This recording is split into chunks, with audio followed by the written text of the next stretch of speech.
കണ്ണ് തുറക്കാൻ പറ്റാത്തൊരവസ്ഥ. എൻ്റെ ദൈവമേ, ഞാൻ ആദ്യമായിട്ടാണ് ഇങ്ങനൊരവസ്ഥ എൻ്റെ ജീവിതത്തിൽ ഫേസ് ചെയ്യുന്നത്.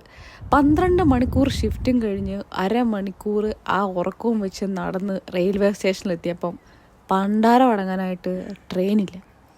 ഇവിടുന്ന് പോകാനാണെങ്കിൽ ഒരു ബസ്സുണ്ടെന്ന് വെച്ചാൽ ബസ്സില്ല. ഊബർ വിളിച്ച് വീട്ടിൽ പോകാമെന്ന് വെച്ചാൽ അതും ഈ പട്ടിക്കാട്ടിലില്ല ഗൈസ്. യു കെയിൽ ഒരു പട്ടിക്കാടാണിതെന്ന് പറയാം. യു കെയിൽ പട്ടിക്കാട് മാത്രമേ ഉള്ളൂ, അതിലൊരു പട്ടിക്കാടാണിത്.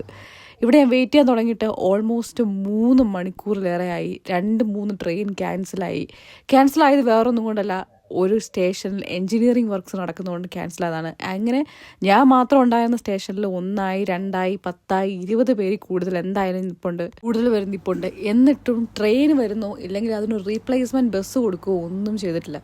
കഴിഞ്ഞ 3 മണിക്കൂറായിട്ട് ഞാൻ ഉൾപ്പെടെയുള്ള കുറേ ആൾക്കാർ ഇവിടെ വെയിറ്റിംഗ് ലിസ്റ്റായി നിന്നുകൊണ്ടിരിക്കുകയാണ്. എന്താണ് നെക്സ്റ്റ് ചെയ്യേണ്ടതെന്ന് അറിയാതെ. ഓരോ ടൈം പറയും, ആ ട്രെയിൻ ക്യാൻസലാവും. എനിക്കാണെങ്കിൽ ഓൾറെഡി ഞാൻ 12 hours ഷിഫ്റ്റിൻ സ്ലീപ്പിംഗ് ചെയ്യാതെ നിൽക്കുകയാണ്. അതിൻ്റെ കൂടെ 3 കൂടെ ആയപ്പോൾ 15 മണിക്കൂർ.